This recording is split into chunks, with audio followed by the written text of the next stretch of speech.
Olá, muito boa noite a todas e todos. É um grande prazer recebê-las e recebê-los aqui para mais uma aula do nosso curso de Introdução à História da Filosofia. E é um prazer muito grande para a Escola do Parlamento estar avançando nessa conversa com vocês de um tema que é tão importante para a gente pensar os rumos, os destinos da vida contemporânea, da própria experiência humana na sociedade. E hoje nós vamos para a nossa quarta aula, né? A quarta aula do nosso curso, que vai ter como convidado especial o professor Ernesto Maria Juste, que é bacharel em filosofia pela Pontifícia Universidade Católica de São Paulo, mestre em filosofia também pela PUC de São Paulo e doutorando em filosofia pela Universidade Federal do Oeste do Paraná, UniOeste. Desde 2008, o professor Ernesto é professor na Universidade Estadual do Centro-Oeste do Paraná, Unicentro. E atualmente ele coordena o curso de licenciatura em filosofia e também o PIBID, o Programa Institucional de Bolsas de Iniciação à Docência da área de filosofia, que é um programa vinculado e financiado pela CAPES. O professor publicou o livro A Filosofia da Matemática, no Press de Kant, pela FAPESP Educ, 2004, e também publicou o livro Dos Modernos aos Contemporâneos, Contribuições, pela Polodoro de Londrina, em 2018. Como os outros professores que estavam conosco nas aulas anteriores, ele faz parte do grupo de pesquisa de estudos estudos das origens da filosofia contemporânea, liderado pelo professor Mário Porta, né, da PUC de São Paulo, e também do grupo de pesquisa em História da Filosofia lá na Unicentro. E ele tem experiência nas áreas de filosofia, com ênfase em filosofia moderna, atuando principalmente nos temas Kant, filosofia da matemática e das ciências, na modernidade, Frege, filosofia alemã e origens da filosofia contemporânea. Professor Ernesto, muito obrigado pela tua gentileza, tua generosidade de estar aqui conosco nessa noite do dia 12, né? Para aqueles que amam e respeitam os calendários festivos, é uma noite especial, e a gente certamente terá uma noite especial aqui, Namorados com a Filosofia, olhando aí um pouquinho para a filosofia fenomenológica e para a filosofia analítica. Muito obrigado, é um grande prazer para a Escola do Parlamento, quero aqui aprender muito hoje, e já vou te passar a bola, porque certamente todo mundo está esperando para te ouvir. Muito obrigado. Muito obrigado, Alexandro. Obrigado a todos vocês que estão aqui em um quase feriado, né, em Dia dos Namorados. Né? Minha mulher já me deu uma bronca, né, que eu não vou poder contar com ela, passarei um tempo com vocês, né, aqui. Mas, enfim, eu agradeço a atenção e a paciência de vocês. Agradeço aos organizadores do evento, né, tanto a Câmara de São Paulo e a Escola do Parlamento, né, quanto também o grupo de pesquisa em origens da filosofia contemporânea, né, e que está organizando esse evento. Né? Então, bom, vamos começar, porque eu tenho bastante coisa para falar para vocês, né. Primeiro, vamos partir do título da nossa aula, né, que parte de uma oposição, né, entre a filosofia fenomenológica hermenêutica, de um lado, a filosofia continental, como estavam as primeiras chamadas, né, e filosofia analítica, de outro, né. Nas aulas anteriores, vocês acompanharam, nas mãos competentíssimas dos professores que me antecederam, né, o desenvolvimento, em linhas muito gerais, da história da filosofia, desde a antiguidade até o final do século XVIII, até Kant, o começo do século XIX, com Hegel, né? E por que essas aulas tinham um foco que era também em certos autores? O que esses professores fizeram em um certo momento foi também abordar, digamos assim, algumas passagens, algumas ideias centrais, né, momentos centrais das obras dos autores com os quais estavam trabalhando. Eu, no entanto, tenho uma tarefa aqui hoje à noite que significa, na verdade, cobrir um período que vai mais ou menos da morte do Hegel, né, na última aula do professor Gabriel, 1830, né, até 2020, né, praticamente. Na verdade, não porque a próxima aula ainda vai cobrir, né, esses desenvolvimentos mais recentes, mas, digamos, cobrindo grande parte do século XX, pelo menos. Né? Então, são quase 200 anos de filosofia que eu vou tentar explicar para vocês em 1h15, mais ou menos. Né? Eu, numa aula presencial na universidade, 1h15, não terminei de explicar porque a gente vai usar uma edição e não a outra, né? Mas vou tentar aqui ser um pouco mais conciso, tá? Se algumas coisas ficarem meio obscuras, vocês, como vai estar sendo gravado, vocês podem voltar, né? E rever, né? Algumas explicações que eventualmente fiquem mais apressadas em razão do tempo. Então, o meu tema, né? É justamente o desenvolvimento da filosofia depois do Hegel, até a filosofia contemporânea. O tema, em outras palavras, é a filosofia contemporânea, o estado atual da filosofia contemporânea, ou pelo menos o estado muito recente da filosofia contemporânea. E eu acho que é importante, em curso de introdução à filosofia, a gente chegar à filosofia contemporânea. Por quê? Isso vale para toda a filosofia, mas vale com mais força para a filosofia contemporânea. A filosofia contemporânea é um enorme terreno, no qual é muito difícil se orientar. Mais que isso, ele é um terreno que é acidentado, tem muita variedade. Parece que há tantos filósofos diferentes, quanto perguntas diferentes, quanto gostos diferentes, né? Parece que a gente tem filosofia à la carte ao gosto do freguês, porque a filosofia contemporânea era caracterizada pela diversidade, pela multiplicidade. Todas as vezes, né, em todas as épocas, sempre há aqueles que anunciam a crise e depois o fim ou a morte da filosofia, né? No começo do século XX isso não foi diferente, né? Mas eu folgo em dizer, né, hoje a filosofia está bastante ativa, né, no mundo. Nunca se escreveu tanta filosofia, nunca se produziu tanta filosofia, nunca tantas pessoas estudaram filosofia. E até por causa dessa quantidade, esse volume que é inédito na história da humanidade, parece que a história da filosofia é um imenso lamaçal no qual a gente não consegue se guiar. Então, qual é o meu objetivo aqui nessa aula? Eu tenho alguns objetivos diferentes. Eu não vou entrar em alguns autores para tentar mostrar para vocês 2 ou 3 coisas que são importantes para vocês saberem a respeito, né, da filosofia contemporânea ou dentro desse enorme campo da filosofia contemporânea. O que eu vou tentar fazer, ao contrário, tem um caráter mais metodológico, mais instrumental, tá?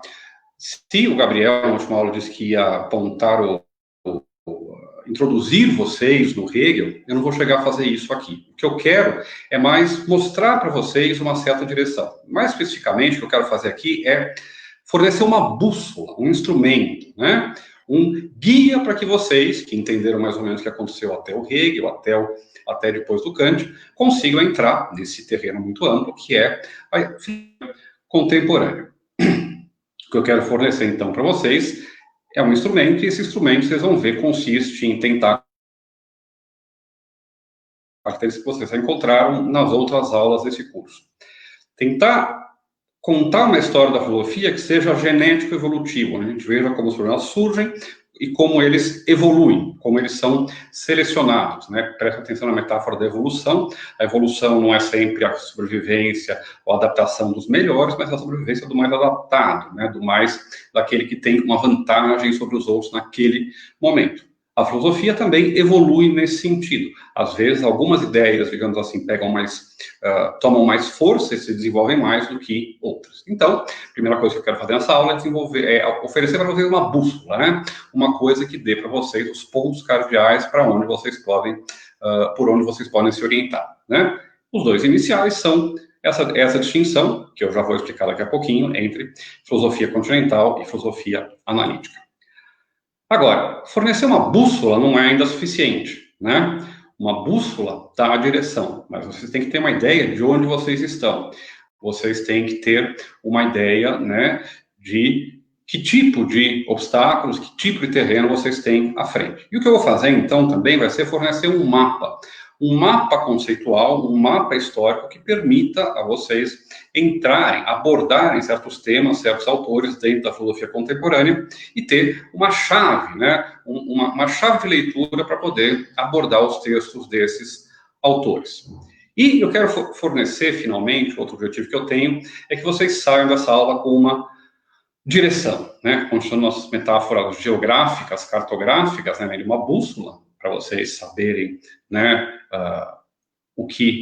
para onde apontam o nosso panorama, para onde o nosso panorama aponta, além de um mapa para vocês conhecerem o terreno, eu quero fornecer para vocês uma direção. Eu quero que, ao entender de onde nós viemos, nós saibamos onde nós estamos e também especulemos, né, porque não sabemos, sobre para onde vamos, para onde vai a filosofia no futuro, né?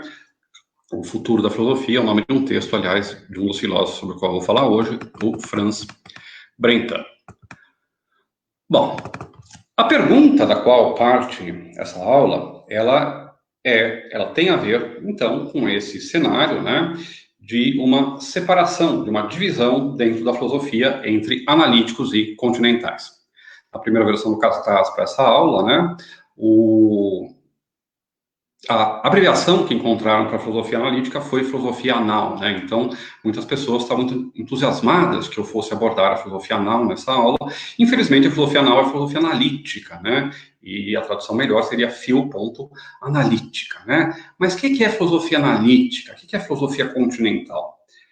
Bom, diferentemente dos autores e temas que foram apresentados antes, esses aqui talvez sejam um pouco menos... façam um pouco menos parte da linguagem comum, da cultura geral do homem comum interessado em filosofia. Qualquer um que tenha passado por um curso de graduação numa universidade, em humanidades, qualquer um que tenha tido filosofia no ensino médio, qualquer um que tenha folheado um texto de divulgação de filosofia, conhece, né? Platão, Aristóteles, Agostinho, Hegel, Kant, Descartes, Hume e assim por diante, os autores que apareceram até agora. Mas se eu falar de filosofia analítica, ou se eu falar de filosofia continental, se eu disser para alguém, nossa, estou estudando filosofia analítica, nossa, estou lendo esse filósofo continental, as pessoas não falam assim, mas digamos, estou lendo esse filósofo continental, tão legal, vocês talvez não saibam imediatamente a que isso se refere, isso não faça tocar na cabeça de vocês um sininho, como esses outros nomes fazem, são nomes muito mais comuns, muito mais usuais na nossa cultura, no nosso horizonte histórico, né? Analítico e continental são termos que são usados, né, especialmente por filósofos que não ganharam, então, essa corrência, né, na linguagem comum com esses nomes que vocês viram anteriormente ganharam, tá? Mas, para começar, quando a gente fala de filósofos analíticos e filósofos continentais, ou de filosofia analítica e filosofia continental, ou de filosofia analítica, ou de filosofia lógico-linguística, e de filosofia fenomenológico-hermenêutica, a gente está apontando, evidentemente, para uma divisão, para uma separação, tá? E não é nada estranho que a filosofia contemporânea esteja marcada por essa dualidade, por essa divisão, por essa separação. Nietzsche já nos dizia, né, que há no pensamento ocidental desde os gregos uma profunda tendência aos dualismos, né, e não só os dualismos ontológicos, mas os dualismos conceituais, né, bem e mal, né, empiristas e racionalistas, né, estoicos enfim, os platônicos contra os estoicos, né, os realistas epistêmicos contra os céticos epistêmicos, né, enfim, a gente conhece ao longo da história da filosofia inúmeros casos de oposições, né, alexandrinistas versus averroístas, lá no século XIII, enfim. Bom, divisões, né, separações, oposições não são estranhas na filosofia. Mas, no caso do século XX, há alguns elementos que são novos, né? O primeiro elemento que é novo é que, de certa forma, se a gente olhar para a história do século XX, a separação entre analíticos e continentais, diferentemente da que acontecia com aquelas anteriores da filosofia, ela parece situar ou se relacionar também com importantes divisões culturais, sociopolíticas e geopolíticas dentro do mundo, né? Por exemplo, a gente hoje vive, o tempo todo fala em binarismos, em pensamento polarizado e assim por diante. Isso não é uma característica nova, ela se exacerba agora, mas ela é característica da cultura ocidental. Bom, essa oposição entre analíticos e continentais também é uma oposição não apenas entre respostas diferentes pretensamente a problemas filosóficos que são os mesmos, mas essa oposição, ela é importante, ou ela ganha a importância que ela tem para a nossa aula, porque ela parece opor, de fato, modos, estilos diferentes de fazer filosofia. A gente vai ver daqui a pouco quais são esses modos, esses estilos diferentes, tá certo? Agora, para vocês começarem a entender um pouquinho, né, essa divisão, vamos começar a fixar alguns termos que aparecem nela. Filósofos analíticos, ou filosofia analítica, se refere, basicamente, à filosofia praticada em países de língua inglesa, Inglaterra, Estados Unidos, Austrália, Nova Zelândia e assim por diante, a partir dos anos 20, dos anos 30 deste século. Como o nome diz, é uma filosofia que se baseia na análise. O que é a análise? A análise, a gente vai ver um pouco isso mais para frente também, é basicamente a ideia, deixa eu reformular aqui. De que análise se trata? Analisar significa separar, dividir. A análise dos filósofos analíticos é uma análise da linguagem, uma análise lógica.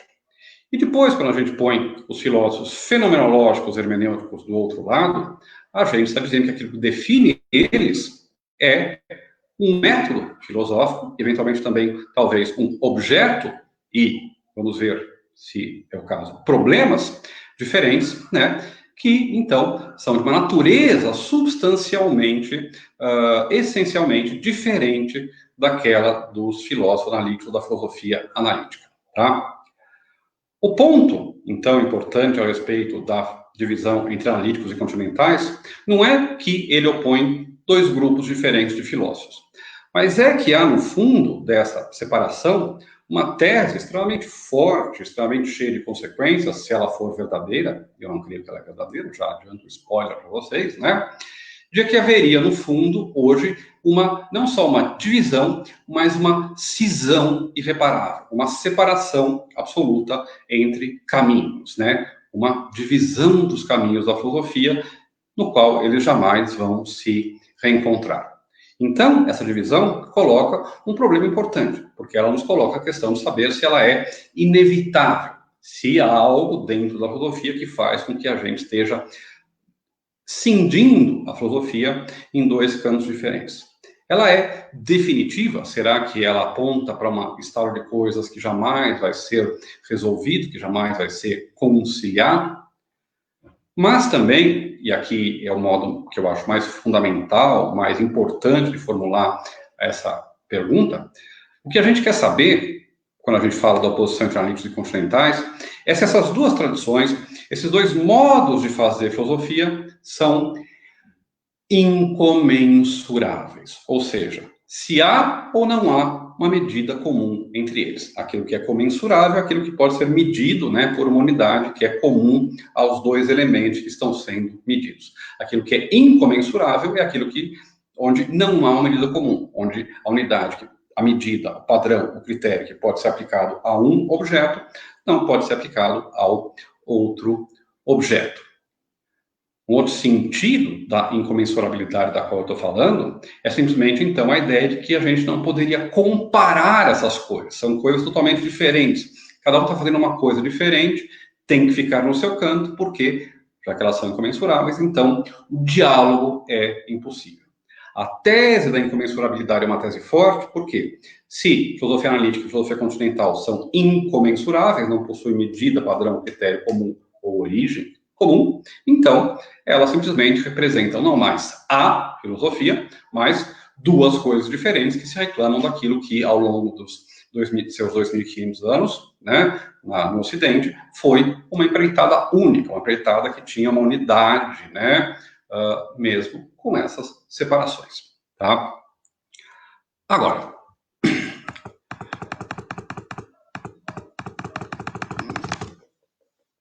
quando a gente quer investigar a separação, a oposição entre filósofos analíticos continentais, isso nos coloca, já que é uma divisão que se opera dentro da filosofia contemporânea, que se aplica à filosofia contemporânea, o problema de saber, bom, quando começa a filosofia contemporânea? E o que é a filosofia contemporânea? grande parte da minha resposta, da minha explicação sobre o que em que consiste a divisão entre analíticos e continentais, vai ser, no fundo, uma resposta à pergunta sobre o que é a filosofia contemporânea e quais são as suas origens. Bom, para saber quando começa a filosofia contemporânea, a gente precisa de duas coisas: saber o que define a filosofia contemporânea e saber a que ela se opõe. Portanto, quando termina a filosofia moderna, que é a filosofia a qual a filosofia contemporânea se opõe, né? A filosofia antiga, ela é superada, ela é superada não no sentido de deixar de ter valor, mas ela é cronologicamente, né, pela história, pela filosofia medieval. Depois da filosofia medieval, nós temos a filosofia moderna, e depois da filosofia moderna, a nossa opção é a filosofia contemporânea. Então, para saber o que é a filosofia contemporânea, para dizer quando a filosofia contemporânea começa, a gente tem que saber quando é que termina a filosofia moderna. E isso já é um problema, certo?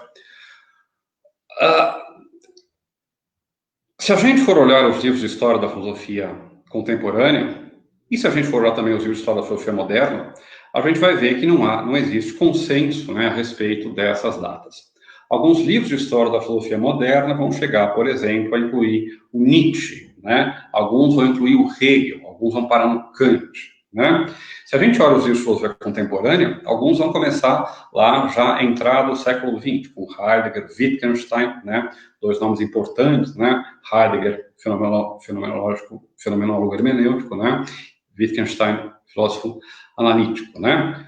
Alguns vão colocar o nascimento da filosofia contemporânea em algum outro momento diferente, né? 1880, quando tem as obras do Nietzsche, né? Quando Nietzsche deixa de atuar intelectualmente, né? As obras do Marx, né? A morte do Hegel, o começo das obras do Hegel, lá, 1807, com a fenomenologia, por exemplo, né? Ou até mesmo vão colocar como data final da filosofia moderna a publicação da terceira crítica do Kant, né? 1781, crítica da razão pura, 86, crítica da razão prática, 1789, crítica do juízo, da faculdade de juízo, e aí fica bonitinho porque a gente concilia, né, a Revolução Francesa, o fim que marca o começo da idade contemporânea em história, para muitos, né, com o começo da filosofia contemporânea, né, terceira crítica do Kant. Infelizmente, né, todas essas tentativas de datar esse começo da filosofia contemporânea e o fim da filosofia moderna são inadequados. Eles são inadequados por algumas razões, né?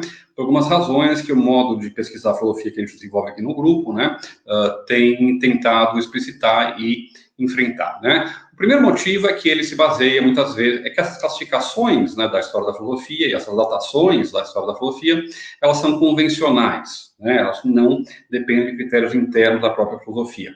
Elas, muitas vezes, simplesmente se fazem justamente a partir de momentos ou de aspectos, de eventos que são externos à filosofia. Posso usar a Revolução Francesa, né, para marcar o fim da filosofia moderna. Né? Posso usar o começo da Primeira Guerra para marcar o começo da filosofia contemporânea. Ou posso usar a Revolução Industrial do século XIX para descrever o clima, o ar geral da filosofia do século XIX. Bom, isso está errado, tá? E está errado, né, porque supõe supõe algumas divisões e supõe algumas coisas irreconciliáveis, né, na leitura da filosofia que absolutamente a gente não precisa aceitar, tá certo? E o que eu quero dizer com isso, né? Deixa eu já, então, entrar no nosso preâmbulo metodológico, dizer algumas coisas para vocês, me livrar disso para a gente poder entrar nas questões conceituais mais interessantes a respeito da distinção entre analíticos e continentais, tá?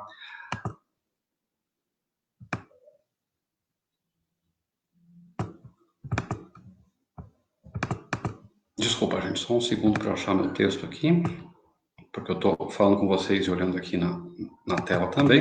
Bom, todos esses critérios que são externos à filosofia, todos esses modos convencionais de tentar datar a filosofia e explicar o que caracteriza a filosofia contemporânea, eles são fadados ao fracasso, porque basicamente eles sofrem, né, de um defeito, né, de uma limitação intrínseca, tá? Que é o fato de que a maior parte deles assume que há uma diferença essencial entre praticar filosofia e praticar história da filosofia. Entre ler os autores da história da filosofia de modo sistemático e ler os autores da história da filosofia de modo histórico, né? Bom, eu vou deixar muito claro para vocês que, para mim e para várias pessoas com quem eu trabalho, né, essa distinção é absolutamente equivocada, né? A filosofia sem a história da filosofia é cega. E a história da filosofia sem a filosofia é vazia. O pressuposto de que a gente pode dizer o que um autor disse, sem tentar compreender isso no contexto da evolução de um pensamento, é um pressuposto equivocado. E isso vale não só para autores do século XVIII ou do século IV a.C., mas vale para autores que estão escrevendo na metade do século XX ou em 2020.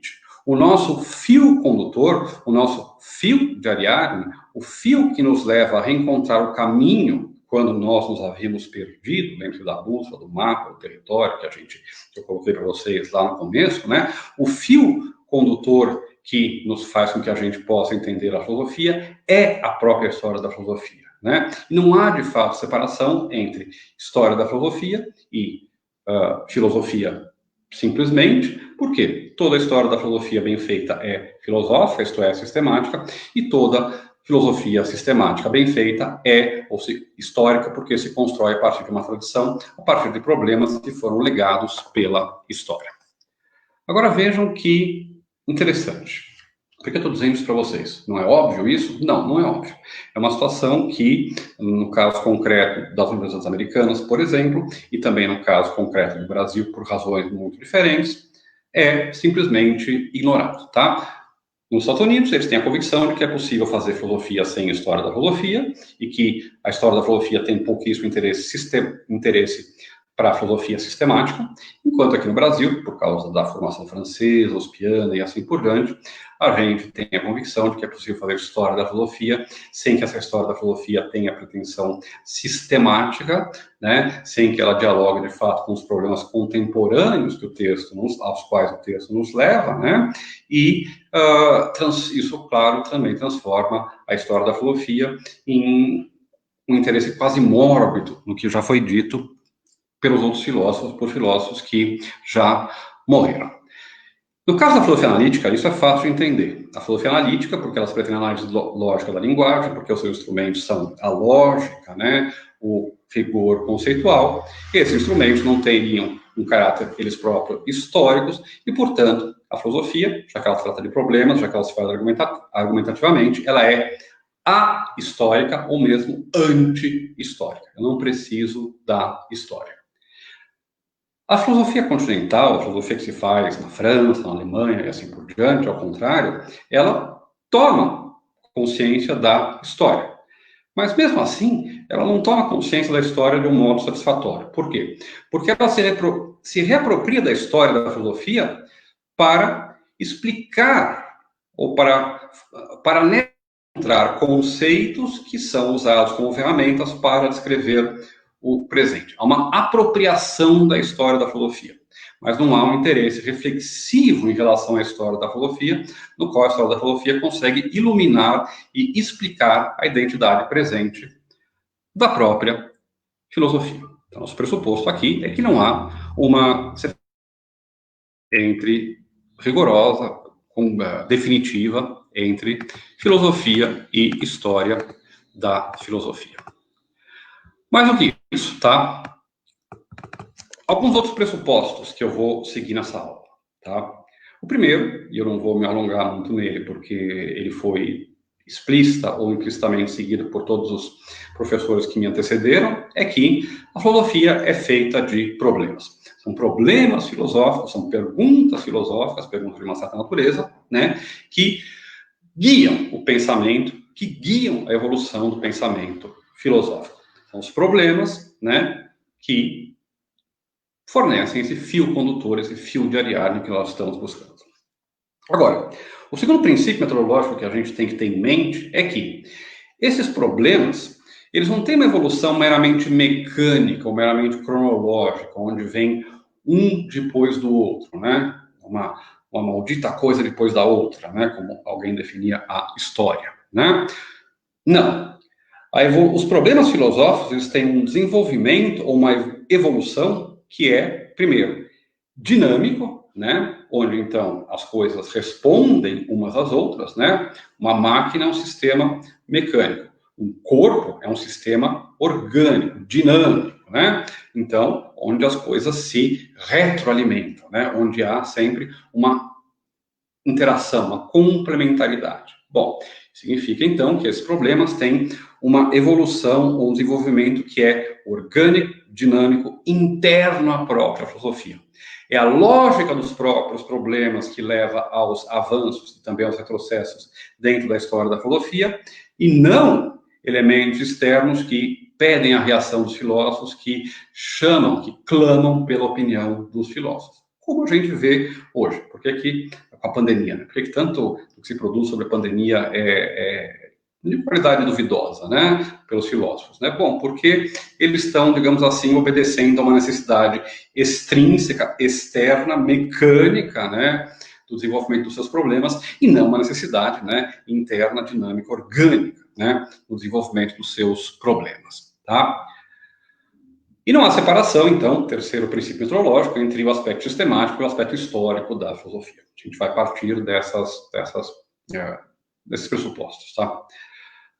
Um segundo pressuposto, né, que é uma consequência, ou, na verdade, que é um paralelo, que está em paralelo, né, com esses três primeiros princípios metodológicos, né, é que a filosofia é feita de problemas, né? Tem um livro do professor Mário que deu 2 aulas antes a aula para vocês, né, que se chama Filosofia a partir dos seus problemas, e lá ele defende, né, e eu concordo com ele, né, foi meu professor e aprendi isso a partir dele, né? Em todo o texto, se a filosofia é feita de problemas, então, em todo texto filosófico, a gente vai ter sempre um problema a ser resolvido. Lembram-se do Gabriel explicando o Hegel, lembram-se do professor Mário explicando o Descartes, o Kant? Bom, a gente tem que entender os problemas de um autor, né, ou mesmo de um período, para ser capaz de entender o texto daquele autor, tá? O problema é a pergunta que o autor se faz, né? Bom, então, por exemplo, qual é o problema do Laques, né, no Platão? É a coragem ou a virtude? Agora eu não lembro, acho que é a coragem, né? Qual é o problema do Kant, né? Como é possível a ciência, ou seja, como são possíveis juízos sintéticos a priori, né? E assim por diante. O segundo elemento central do texto filosófico é a tese, né? E a tese é normalmente aquilo que a gente encontra nos manuais de filosofia quando a gente vai ler sobre algum filósofo. E a gente, quando lê esses manuais, por exemplo, o Manual de História da Filosofia Contemporânea, tá? Não entende, não vê unidade, não vê direção, né? Não sabe se orientar, justamente, né? Porque as teses aparecem soltas, né? Dissociadas, separadas dos problemas aos quais que elas buscam resolver. Platão acreditava nas ideias. Por que Platão acreditava nas ideias? Bom, porque ele tinha um problema para resolver, porque a tese, né, da realidade das ideias, das formas, né, é uma resposta ao problema fundamental que o Platão se colocava, né? Kant diz que nós temos intuições puras, categorias, né, e que tem um tipo de juízo que é necessário, mas não lógico, que são juízos sintéticos a priori, né? Se você ler isso no manual, você vai tentar gravar isso e não vai entender o que isso significa, né? Porque justamente você não entendeu qual é o problema ao qual essas teses são uma resposta. Se o problema é uma pergunta, a tese são respostas a essa pergunta, né? Então é isso que a gente encontra nos textos, é isso que a gente encontra nos manuais que explicam os textos. E finalmente, porque a filosofia é uma atividade essencialmente argumentativa, racional, que tem a ver com o logos, né? E assim por diante, que tem a ver com a validade do nosso discurso, que tem pretensões de verdade, né? Bom, a filosofia é também argumentativa. Todo texto filosófico tem sempre, parte sempre de um problema que ele busca resolver, apresenta teses que solucionam esse problema e faz isso através, ou sustenta essas teses, diz que essas teses são verdadeiras a partir de certos argumentos, a partir de certo encadeamento de premissas e conclusões que nos levam a isso. É claro que em um texto filosófico há muita coisa além disso. Tá? Nós temos digressões, adendos, nós temos floreios literários, né? Nós temos um monte de coisas, refutações, antecipações de objeções e assim por diante. Mas isso é um grande etc. que, no fundo, busca reforçar os argumentos e, portanto, esclarecer, iluminar ou então delimitar, precisar a tese que está sendo defendida. Agora, o texto filosófico, ele não é, então, nessa visão, né, nessa visão de uma filosofia que recorre à história para se compreender, na visão de uma filosofia que é movida por problemas, que tem uma lógica, uma dinâmica interna, o texto filosófico não é uma unidade fechada, monolítica, que pode ser abordado simplesmente na sua estrutura lógica, como, por exemplo, supostamente os estruturalistas dos anos 50 e 60 defenderiam. Ao contrário, né? E aqui eu já vou encerrar, então, os nossos prolegômenos, né? Os nossos preliminares mais metodológicos e entrar um pouco na discussão dos temas, conceitos e problemas, né, da filosofia analítica e da filosofia continental. O texto filosófico, ele não é, então, uma unidade fechada, né? Ao contrário, o texto filosófico, que é sempre algum objeto físico, né, assim, letrinhas impressas no papel, mesmo no caso de oralidade, né, como em relação à filosofia contemporânea, ou em as filosofias dos povos originários, e assim, africanas, e assim por diante, quando a gente tem recurso à oralidade, a oralidade, ela potencialmente pode se transformar em um texto escrito, em um objeto físico, que é o nosso objeto de estudo enquanto filósofos, né? Agora, o texto, ele não é uma unidade fechada, ele não existe, né, isolado no universo. O texto, ele remete, ele sempre se faz, ele é produzido, ele é dado ao mundo em um contexto, que é aquilo que, como o nome diz, acompanha o texto, está junto com o texto, tá? Bom, o contexto, ele tem inúmeras dimensões. Ele é histórico, né? Kant escreve a Crítica da Razão Pura na Prússia do século XVIII, né? Primeiro num governo relativamente liberal, depois, em 1793, se não me engano, num momento de censura, né? Bom, e assim por diante. Wittgenstein escreveu, né, suas obras, tratados na prisão durante a Primeira Guerra, depois de ter convivido durante muitos anos com o ambiente cultural vienense, marcado pelo Luz, pelo Karl Kraus, pelo Weininger, pelo Mahler, enfim, todo aquele pessoal. Bom, isso é o contexto histórico, né? O Kant era filho de pietistas, né? Hegel era um protestante, né? Essas coisas, esses aspectos históricos, religiosos, sociais e assim por diante são importantes para entender o texto. A gente não pode desprezá-los, mas, obviamente, eles não esgotam o texto. E porque eles são externos, né? Eles também não dão aquela chave, aqueles critérios para a gente penetrar, de fato, no interior do texto, no interior da obra filosófica, mas eles são importantes e eles não podem ser desprezados. O fato de um texto ter sido escrito em 1781 ou 1807 diz alguma coisa sobre ele e não é, e o mesmo texto exatamente não teria o mesmo sentido se ele fosse escrito e apresentado em 1907 ou em 1981. Agora, o texto, já que ele não é uma unidade fechada, ele é produzido, é dado ao mundo e é recebido em um contexto, ele próprio não é nem um evento, nem uma situação social, nem um momento histórico, não. O texto é essa unidade física, né? E ele, então, se comunica, ele remete, ele dialoga com o quê? Justamente com outros textos. Se vocês quiserem, com outras ideias, com outros pensamentos, tá? Mas, no fundo, tanto ideias quanto pensamentos, a gente encontra eles em textos. Então, o texto, ele dialoga com uma série potencialmente infinita de outros textos. Textos que vieram antes dele e que o autor leu e que, idealmente, a gente deveria ler também e conhecer para entender aquele texto.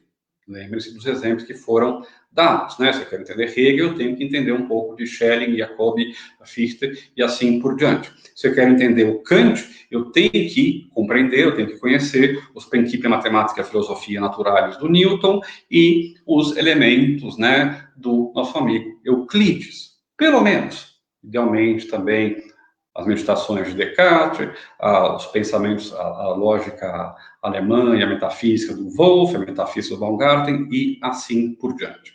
Textos, eles pressupõem outros textos prévios que dão sentido, que aportam sentido, que preenchem de sentido o texto, tá? Bom, agora, os textos filosóficos, porque eles nascem em um certo contexto e porque eles remetem intertextualmente a textos anteriores, eles também se desenvolvem, são recebidos ao longo do tempo, né? Então, o texto do Kant, ele está sendo recebido, interpretado por nós há mais de 200 anos, por exemplo, tá? Bom, então, a intertextualidade, ela não diz respeito somente ao passado, aos livros que o autor leu, aos livros que o autor pressupunha quando escreveu aquela obra. Ela também exige de nós, que somos homens de 2020, não de 1781, ou do século IV a.C., que nós tenhamos em consideração a recepção, os textos que receberam, criticaram, expandiram, se aproveitaram, reelaboraram aquilo que foi dito e que, assim, deram um novo sentido, transformaram aquele texto em uma unidade que possui, né, que remete a uma série de outros textos, agora que vieram não antes deles, mas depois dele.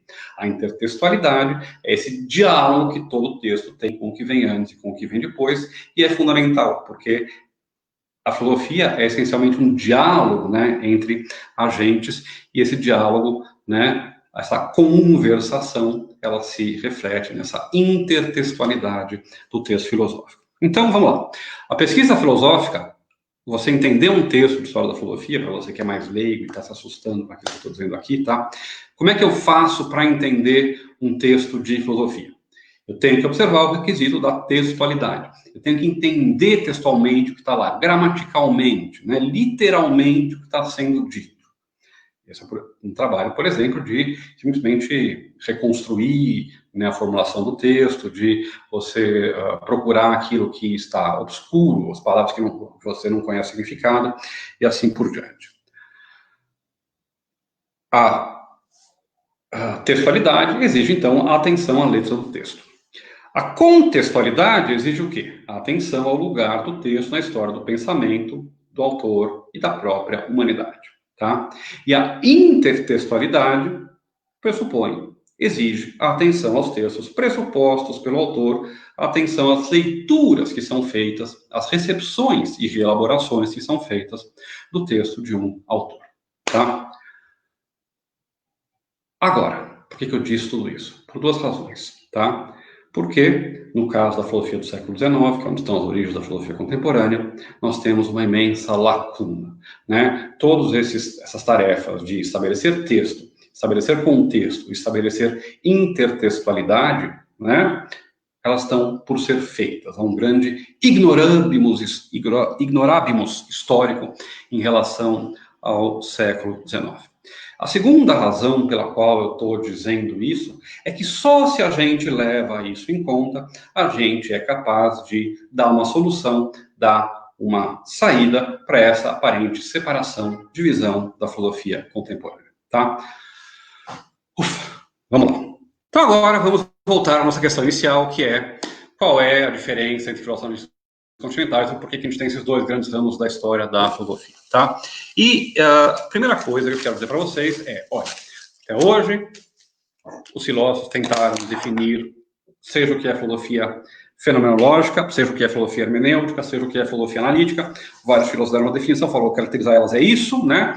E nenhuma delas foi aceita, nenhuma delas foi consensual, nenhuma delas, né, estabeleceu a questão, resolveu a questão. A gente tem muitas respostas diferentes a isso.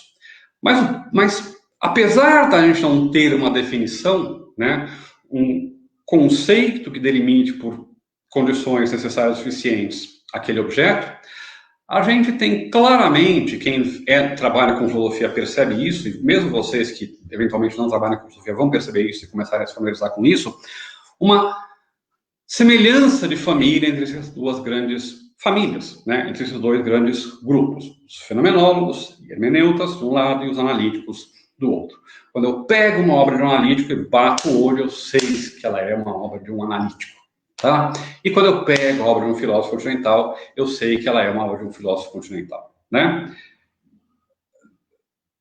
Se vocês olharem fotos, né, de filósofos famosos do século XX, vocês vão perceber que dá quase para reencontrar essa diferença de estilo, né, essas semelhanças de família, e, portanto, também dessemelhanças de famílias, no próprio estilo desses filósofos, né? Vocês pegarem os continentais, né? Vocês vão ver lá filósofos charmosos, né? Barbudos, né? Vestidos informalmente, fumando cigarros, tomando vinho nos cafés de Paris, né? Sartre, Camus, né?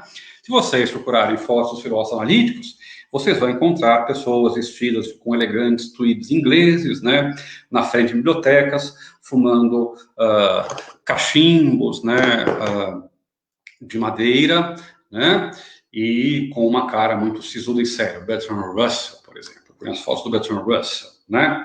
Bom, é claro que há, então, uma diferença de ar, de estilo, de jeitão da coisa entre analíticos e continentais. Mas, para além disso, eu acho que a gente tentar entender um pouco o que está por trás dessa divisão, né, que vai ficar mais claro quando a gente voltar para as origens, tá? Vamos pensar só em algumas obras que são exemplares dessas duas correntes, tá? A história que a gente vai contar, ela começa no século XIX, vamos pegar lá, mais ou menos no final do século XIX, a gente começa a ver surgirem obras que são definidoras daquilo que vão ser tanto a corrente continental quanto a corrente analítica. 1874, por exemplo, o filósofo austríaco Franz Brentano publica A Psicologia de um Ponto de Vista Empírico, que é a obra que vai dar origem à obra ancestral da fenomenologia, digamos assim. 10 anos depois, em 1884, depois de ter publicado 5 anos antes sua nova lógica, né, a conceitografia, Frege publica os seus famosos Fundamentos da Aritmética, que são, por assim dizer, a obra que é a ancestral, o vovô, né, literário da filosofia analítica do século XX. A partir daí, a partir do final do século XIX, a gente vê começar a surgirem obras que discutem justamente os problemas, que daqui a pouco a gente vai encontrar, né, que estão na ordem do dia, né, e que não possuem uma identidade definitivamente continental, francesa, alemã, digamos assim, tá, ou definitivamente analítica, né, anglo-saxônica, lógica, linguística e assim por diante, tá? Se a gente pega, por exemplo, no comecinho do século XX, os autores estão publicando e discutindo livros que, embora sejam diferentes em estilo, porque os filósofos são diferentes, dialogam entre si, são lidos e resenhados uns pelos outros, né? Podemos pegar, por exemplo, Russell e Husserl, né? Edmund Husserl, com H, né? O grande nome da fenomenologia, e Bertrand Russell, com L, né, um dos grandes nomes da filosofia analítica, né, eles estão publicando lá no começo do século XX, né, então em 1903 o Russell publica os princípios de matemática, em 1905 publica um famoso artigo sobre a denotação. Mesmo período, 1900, aí uns anos seguintes, né, o Husserl, Edmund, publica as investigações lógicas, né? E os problemas são essencialmente os mesmos, e eles dialogam, né? E vejam, é uma ilusão de que esse diálogo nunca existiu. Ele continua ao longo do século XX, pelo menos até metade do século XX, né?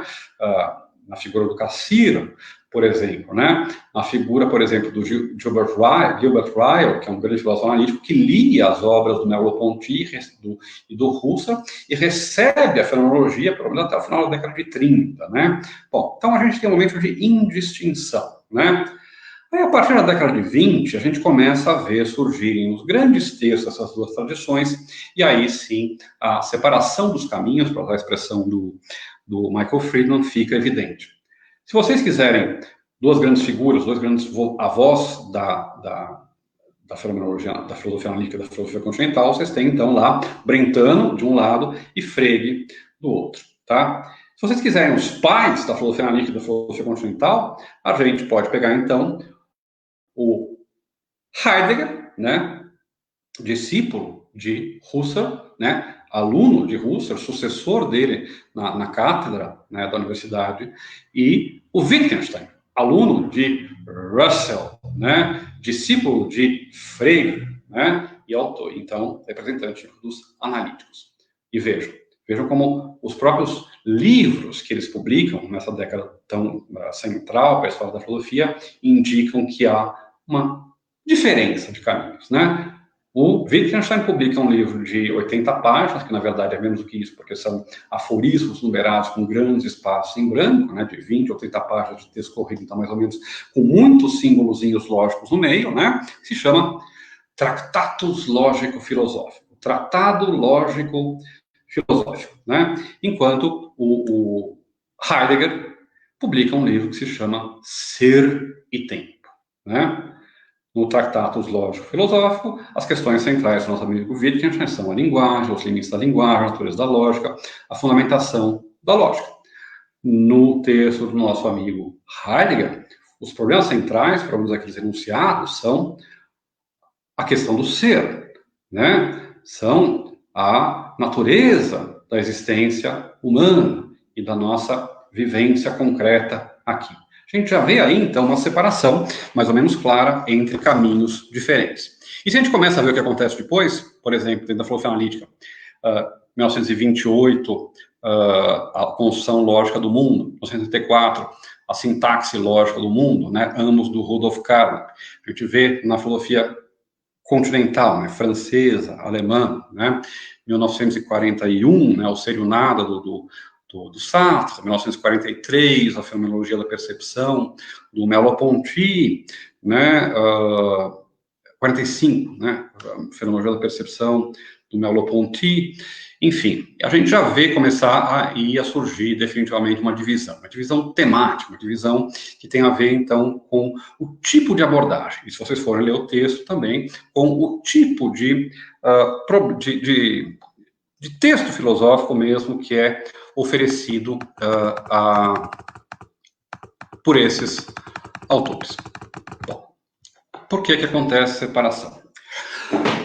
Primeiro, porque na história da filosofia, o século XIX é o grande deserto, né? É aquele grande momento no que não foi contado direito ainda. Puxa, mas professor, eu conheço tantos autores do século XIX, Marx, né, Kierkegaard, Nietzsche, né? Pois é. O problema é que nenhum deles foi fundamental para o desenvolvimento interno da filosofia, pelo menos no seu sentido mais orgânico, né, dinâmico, que eu estou tentando apresentar aqui. E mais que isso, a gente tem duas coisas que marcam a história que é contada do século XIX, a história que conta as origens da filosofia contemporânea e que conta, portanto, as origens da separação entre filósofos analíticos e filósofos continentais. O primeiro é que a história da filosofia do século XIX é uma história romântica da filosofia. É uma história heróica da filosofia, onde a gente tem mocinhos e bandidos, onde a gente tem heróis e vilões, onde a gente tem o bem contra o mal, onde a gente tem uma direção, uma teleologia, né? Então, por exemplo, sintomático disso, né, é o livro do Carl Levito, né, o De Hegel a Nietzsche. A história da filosofia do século XIX é a passagem de Hegel a Nietzsche, mediada basicamente pelo Marx, marxismo, os hegelianos de esquerda, né? Também pelo Kierkegaard no meio, mais alguns outros autores, Schopenhauer e assim por diante, e chega no Nietzsche. E isto é a filosofia do século XIX. Vocês veem o reconhecimento, né, desse modelo de história da filosofia porque vocês conhecem seguramente, né, Marx, Kierkegaard, Nietzsche, e certamente não conhecem nomes como Trendelenburg, Bolzano, Brentano, Herbart, Drobisch e assim por diante, né?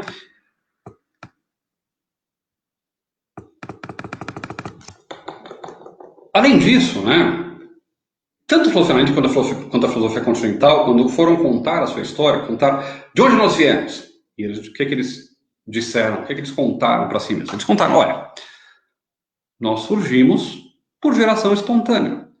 Tanto a filosofia analítica quanto a filosofia continental consideram a si mesmas como fenômenos novos, revolucionários dentro da história da filosofia, que rompem definitivamente com o passado. No caso da história da filosofia analítica, a gente tem, por exemplo, o mito da criação muito claro, né? A filosofia analítica nasce da revolta de dois filósofos britânicos, George Edward Moore e Bertrand Russell, contra o idealismo hegeliano na sua versão britânica de Bradley, de MacTaggart, de Bosanquet e assim por diante. Por que isso, a filosofia do século XIX seria uma grande recepção do Hegel, né? Todo mundo era idealista, né? Porque o Moore e o Russell se interessavam por matemática, tem um problema com as relações internas, não vou entrar aí, né? Eles rejeitavam esse idealismo hegeliano, que era essencialmente monista, não permitia as relações serem múltiplas e dar conta, por exemplo, da matemática. Então, aí, o Russell descobre a lógica do Frege e surge a filosofia analítica, né? Agora, hiperespaços, vamos em frente, esquece o que veio antes, né? E se a gente pega o Wittgenstein, né, que é a grande figura mais pop da filosofia analítica, né, ele é muito sintomático disso, né? Vocês veem a história da filosofia, a história da vida do Wittgenstein, né? O Wittgenstein é sempre apresentado como se fosse um gênio que não tem a ver com o passado da sua disciplina, né? Que teve uma formação de engenheiro, matemática, técnica e nunca leu a história da filosofia. Bobagem, né? Ele leu a história da filosofia e o que ele não leu, ele aprendeu porque ele estava sempre em Cambridge, ele conversava com o Russell, conversava com o Frege, conversava com o Ramsay, conversava com um monte de gente que conhecia e lia esses textos fundamentais desse período da história da filosofia, né? Husserl, a mesma coisa, né? Husserl era um matemático lá da Boêmia, né? Da República Tcheca, né? Ele estava lá meio isolado, né? Começou a perceber que tinha uns problemas com a matemática, com a objetividade da matemática, e resolveu, então, fundar um novo método de filosofia, né? Depois de perceber que estava errado por causa da crítica do Frege, e fundou a fenomenologia, né? Então, mais uma vez, né? Pé na tábua, fé em Deus, vamos em frente, né? Esquece o passado. Bom, isso é, obviamente, um erro, e não permite, então, entender a identidade desses autores. Eu vou pular algumas coisas aqui, porque nosso tempo está avançando, né? E vou, então, entrar em algumas coisas que eu quero dizer para vocês sobre a origem dessa separação. Qual é a nossa situação? Lembre-se lá da aula do Mário, e lembre-se da aula do Gabriel. Kant é o ponto de partida incontornável dentro da história da filosofia, dentro da filosofia moderna. Depois de Kant, a filosofia entra, de certo modo, em crise, se pelo menos não em crise, em um período de profunda reflexividade, profundo questionamento do seu alcance e também da sua própria identidade, da sua própria natureza. Não é à toa que a gente vai ver surgir nesse momento pessoas que querem dissolver a filosofia, por exemplo, na ciência, os materialistas alemães da década de 1860. Né? Não é à toa que a gente vai ver, por exemplo, aqueles que vão dizer que a filosofia está morta, né, e tem que dar lugar às demais ciências que estão se desenvolvendo. A psicologia, por exemplo, seria capaz de tomar o lugar da filosofia e responder experimentalmente as perguntas que os filósofos vêm se fazendo há muito tempo, por exemplo, pelo conhecimento. Bom, há uma busca de uma nova identidade, e essa busca dessa nova identidade se dá pela reelaboração da relação recíproca entre ciência e filosofia. Um dos resultados da razão pura, lembre-se da aula do Mário, é que, a partir de agora, o factum da ciência, porque a investigação kantiana é uma investigação transcendental, uma investigação que diz respeito, então, às possibilidades de um certo conhecimento, né? Ela pega um conhecimento dado e ela sobe, né? Ela busca galgar até o que é superior, né? As condições de possibilidade desse conhecimento dado, tá? Se há, então, uma nova relação entre ciência e filosofia depois de Kant, aí, então, a filosofia tem que ou assumir uma posição subalterna, subordinada em relação à ciência, que é o que muitos filósofos dizem, por exemplo, os materialistas, por exemplo, os empiristas como John Stuart Mill e assim por diante, ou então ela tem que justificar para si mesma a sua pretensão de universalidade, a sua pretensão de necessidade. Hegel, que vocês conheceram na aula passada, né, como o professor Gabriel mostrou, tenta justamente fazer isso, tá? A relação entre ciência e filosofia possui, então, a relação entre ciência e filosofia coloca uma dificuldade, coloca um problema que tem que ser superado, que tem que ser enfrentado por qualquer filosofia no século XIX. Agora, duas coisas importantes aí. Primeiro, qual é a concepção de ciência? Vocês se lembram lá das aulas anteriores? Ciência era todo mundo, até o Kant, pelo menos, né, até o Hegel, na verdade, também, né, e até muitos autores do século XIX ainda, conhecimento universal e necessário. Né? Universal é aquilo que se aplica a todo domínio daquele conhecimento, né? E necessário é o conhecimento que é aquele conhecimento que não pode ser de outra forma. Agora, no século XIX, o que acontece? Esse conceito de ciência começa a se modificar. O nosso conceito de ciência não é o mesmo conceito de ciência do século XIX. Para nós, a ciência é um conhecimento progressivo. Eu conheço mais hoje do que antes. Revisável. Eu posso modificar minhas crenças passadas à luz de novas evidências. Controlável, né? E assim por diante. Ele não tem pretensão de verdade absoluta, mas tem pretensão de verdade provisória e assim por diante, tá? Mas filósofos não entendiam a ciência assim. Entendiam a ciência como ciência universal e necessária. Quando, né, Husserl vai dizer que a filosofia tem que ser uma ciência rigorosa, por ciência ele quer dizer conhecimento universal e necessário. Tá? Agora, qual é o problema com isso? Tá? Bom, lembre-se do Kant. Vamos voltar para o Kant. Kant, né, estabelece, então, os fundamentos da epistemologia e da ética. Ele fornece uma filosofia teórica e uma filosofia prática, né, que ambas pressupõem o que ele chama de uma virada copernicana, de uma revolução copernicana, que tematiza de modo novo as relações entre sujeito e objeto e que torna o sujeito legislador da natureza, legislador da moral, porque o sujeito, ele próprio contribui, através das intuições puras do espaço e do tempo das duas categorias, para a constituição do real, para a construção do real, certo? Isso nós temos em Kant. O que a gente tem, então, na passagem do Kant, é por isso que o Kant é tão importante, por isso que tem uma virada no Kant, por isso que com Kant a gente sai da filosofia moderna, culmina a filosofia moderna, a gente leva a filosofia moderna até a sua última possibilidade, né? A gente tem uma passagem da heteronomia, ou seja, daquilo que é ditado de fora, pelo objeto, né? Lembra-se dos períodos metafísico, né? Depois epistemológico, da aula do professor Mário, né? Para a autonomia, para um sujeito que, por ser transcendental, é capaz de fornecer legalidade, de fornecer normas, de fornecer objetividade às nossas descrições, tanto do mundo natural, né, a física, quanto do mundo moral, as leis, os nossos deveres éticos, né, a lei ética. Então, Kant é capaz de estabelecer a legalidade, né, dos nossos juízos teóricos e dos nossos juízos práticos. Agora, o que é que isso significa? O que é a revolução copernicana de Kant significa? Que, a partir do momento em que eu tenho essa virada copernicana, o discurso epistêmico, não é o discurso filosófico em geral, não é mais um discurso sobre objetos, sobre o que eu conheço, mas sobre a objetividade, sobre quais são as condições do nosso conhecimento e sobre qual é a legalidade ou normatividade do nosso conhecimento sobre o real. Eu posso, de fato, dizer que eu conheço o real, o meu conhecimento do real dita a minha, como o real é, de fato. Agora, o ponto importante, que vocês se lembram também na aula do professor Mário, é que, para Kant, a objetividade, isto é, um conhecimento adequado do objeto, a garantia de que o nosso conhecimento de um certo objeto, de uma certa proposição, não é enganoso, não cai diante do desafio cético, não cai diante da dúvida, né, a objetividade do nosso conhecimento em Kant se transforma não em algo que é dado de fora pelo próprio objeto, mas em algo que é dado pelo interior, no interior do sujeito transcendental.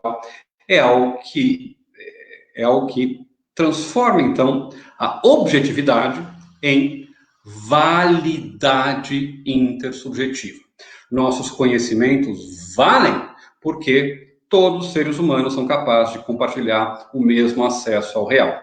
Nossas proposições sobre o mundo físico são verdadeiras porque aquilo que nós dizemos a respeito dos corpos, do movimento, do espaço, do tempo, é válido, é o mesmo, vale igualmente, né, para todo e cada um dos seres humanos, né? O espaço e o tempo, por exemplo, são as intuições puras que estão presentes em todos os seres humanos que determinam que para todos nós, sempre, toda e qualquer experiência, todo e qualquer fenômeno está submetido às categorias, né, e a questão um pouco mais complicada, tá? Mas está submetido às categorias e às inscrições puras do espaço e do tempo. E a validade da geometria euclidiana e da física newtoniana no campo dos fenômenos era, para Kant, um aspecto, um elemento da prova, um elemento da resposta que a gente tinha encontrado, tá? Agora, Kant ainda se move no paradigma moderno, assim como Hegel também ainda se move no paradigma moderno, apesar de levar ele a essa combinação. Por quê? Porque depois de Kant a gente tem o grande elemento decisivo que marca a filosofia contemporânea, tá? E eu vou repetir isso, eu quero que vocês prestem atenção no que eu vou dizer agora, tá? Depois de Kant, o que marca a filosofia, o que dá início ao desenvolvimento daquilo que se torna a filosofia contemporânea, daquilo que é a nossa filosofia, é a distinção, a separação entre o sentido de um juízo, de uma proposição ou de uma palavra, e o valor de verdade desse juízo ou dessa proposição que tem essas palavras, tá certo? O que eu quero dizer com isso, tá?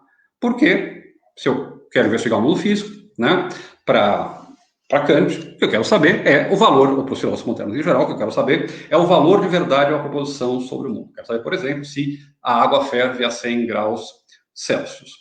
Né? Quero saber se isso é verdadeiro ou falso, vou lá, fervo, faço isso várias vezes e vejo que a água a 100 graus ferve. Agora, perceba uma coisa. Para entender o que significa que a água ferve a 100 graus, eu não preciso saber se é verdade que a água ferve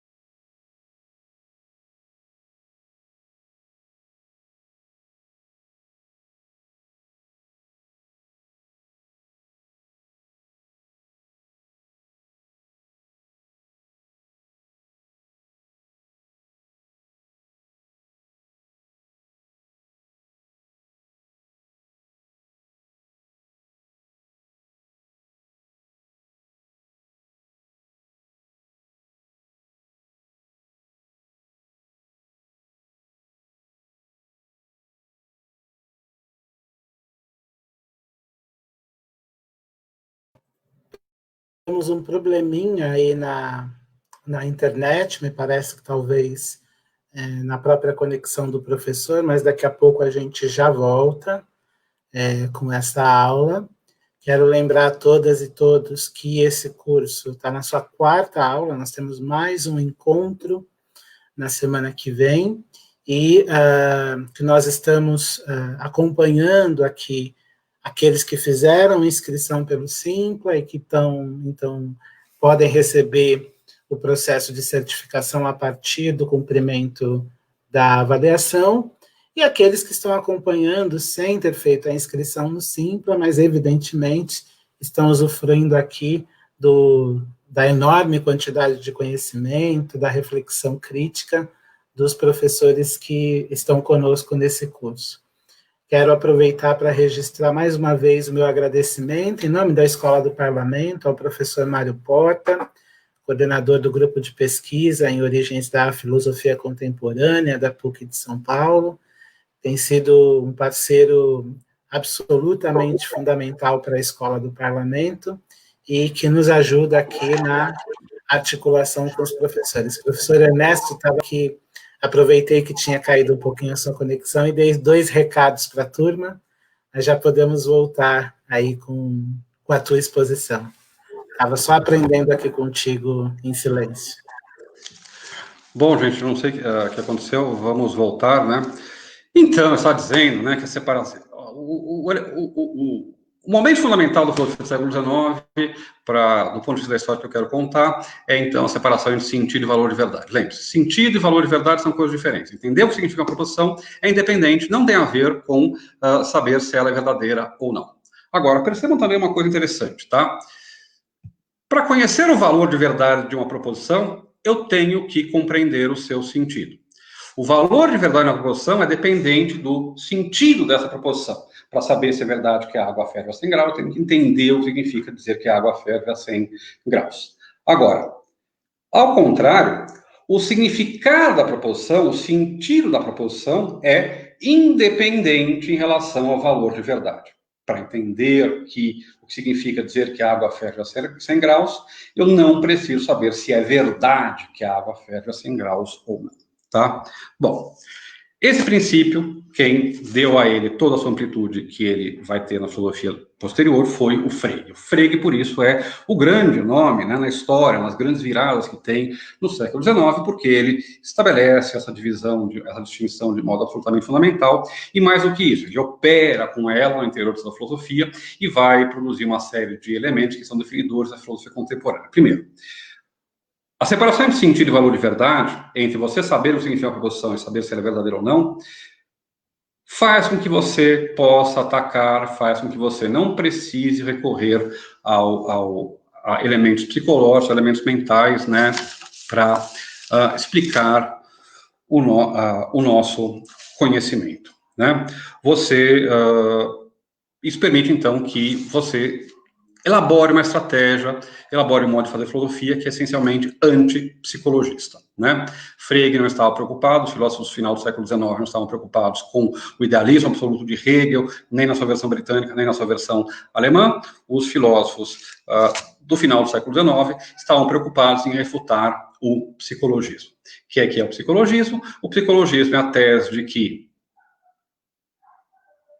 Aliás, há 3 tipos de psicologismo, tá? Um semântico, um lógico e um epistêmico. Mas, de modo geral, o problema do psicologismo, o psicologismo é a tese de que as leis lógicas são as leis do nosso pensamento, o significado das palavras são ideias mentais, né?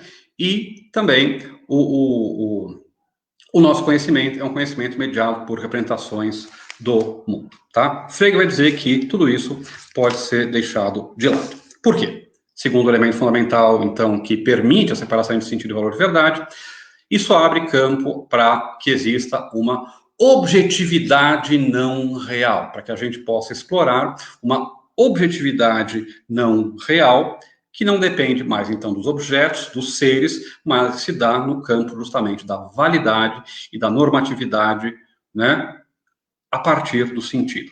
Queria muito explicar aqui como é que a questão do sentido leva à questão geral da normatividade na filosofia do século XX. Não vou chegar lá, tá? Já sei, meu tempo já está se esgotando, né? Mas isso é um ponto importante, né?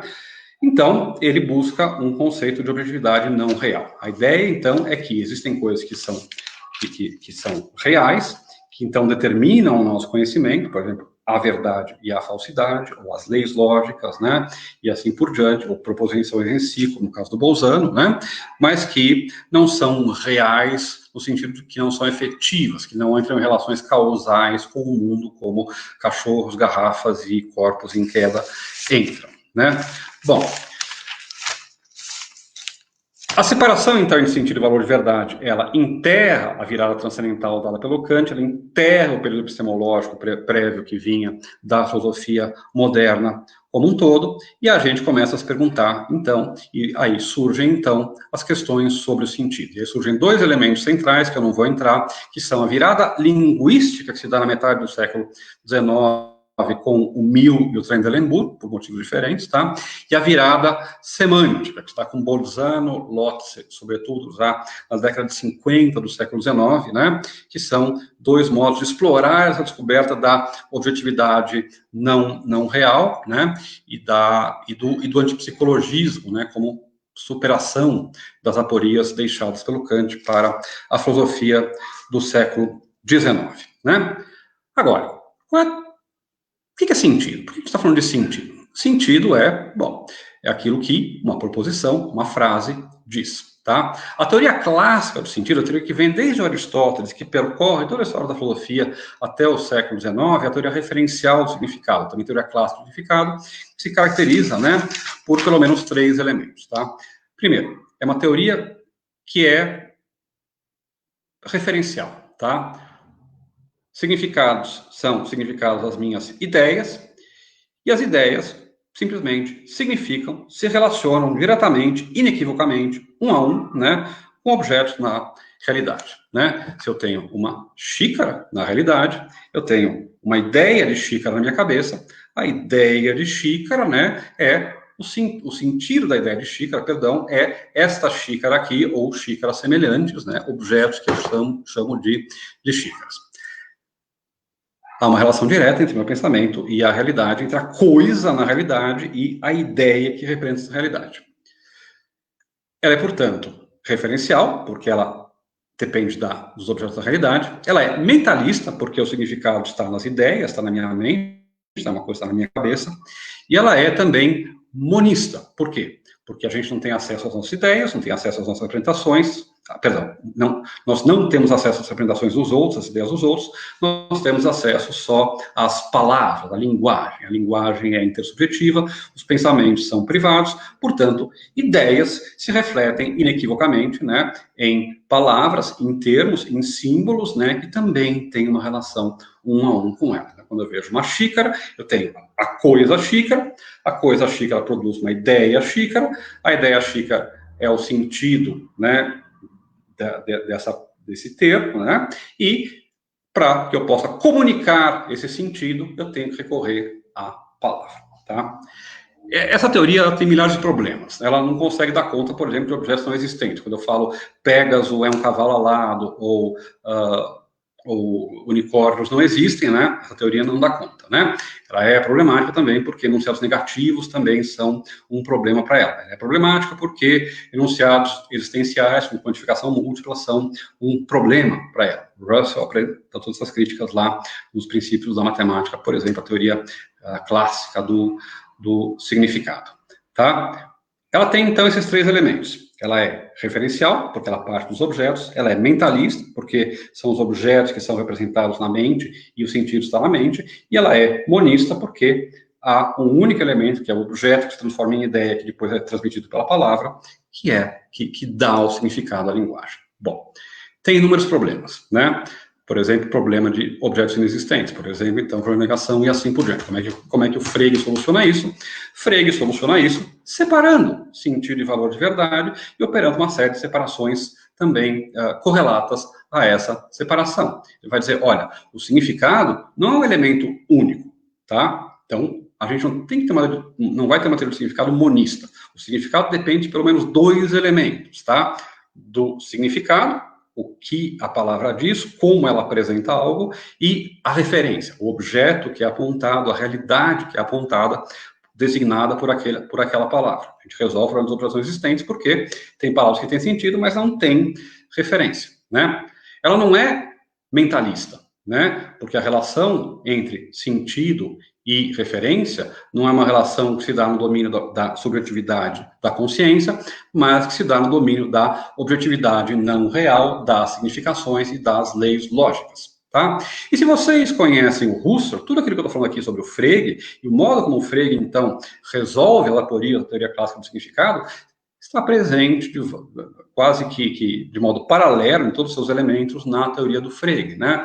Por exemplo, Dagfinn Följesdal fez uma análise histórica importante, mostrando como o conceito de sentido e referência, e todas as divisões do Kant, né, percurso de valores, valor de verdade, assim por diante, encontra, né, paralelos nas expressões do do Husserl, né? O noema, o objeto e assim por diante. Eu vou explorar isso, não vou explorar porque já extrapolei meu tempo, tá? Eu vou correr agora para terminar tudo isso, tá? O que mais eu quero dizer, então?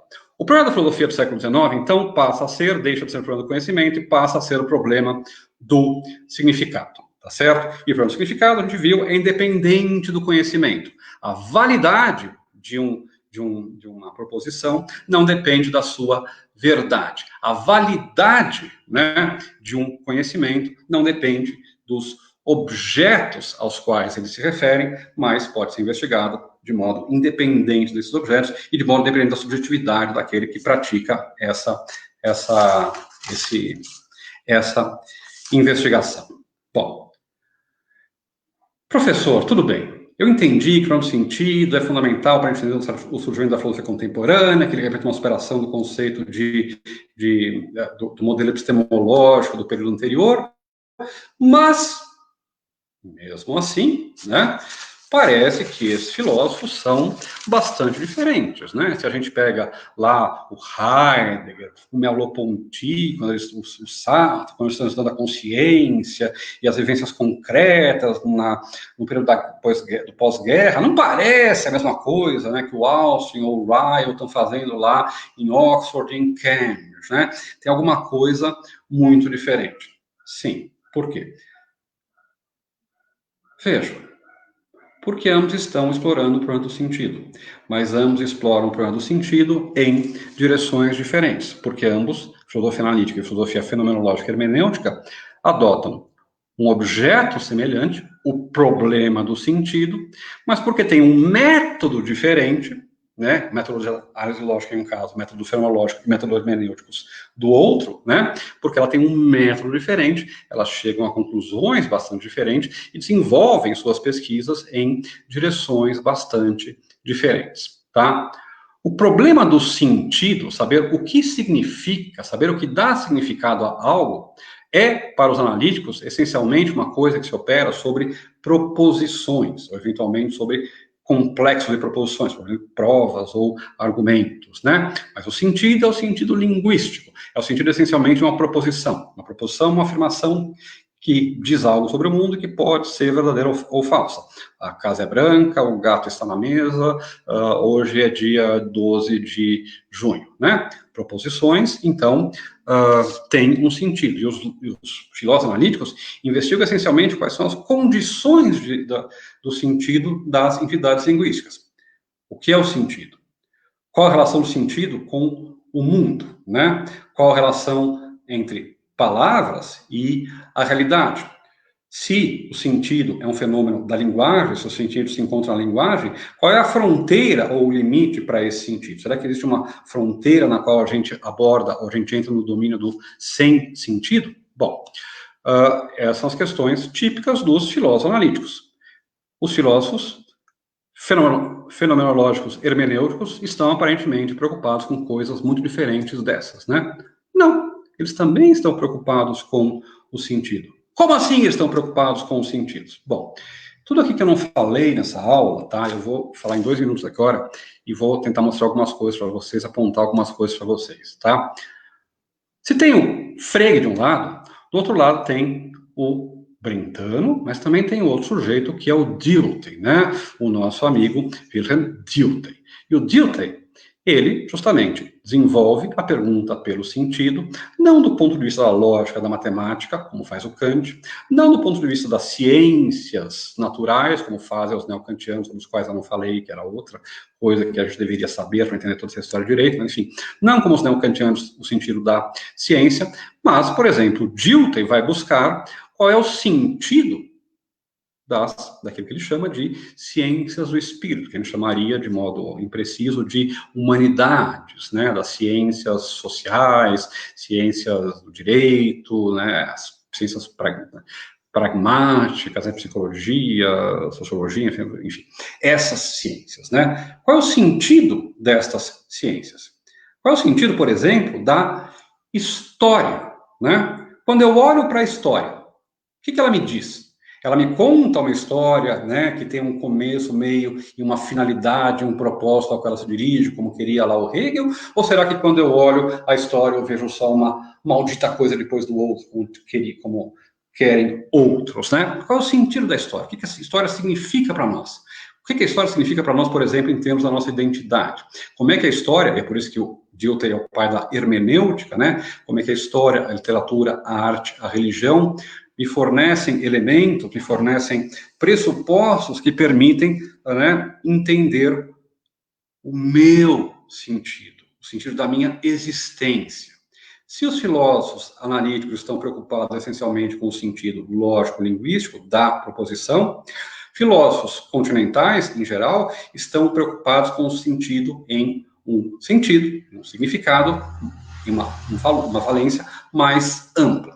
É um sentido existencial, né? Um sentido que tem a ver com a faticidade, com estar no aqui e no agora, qual é o significado de tudo isso, né?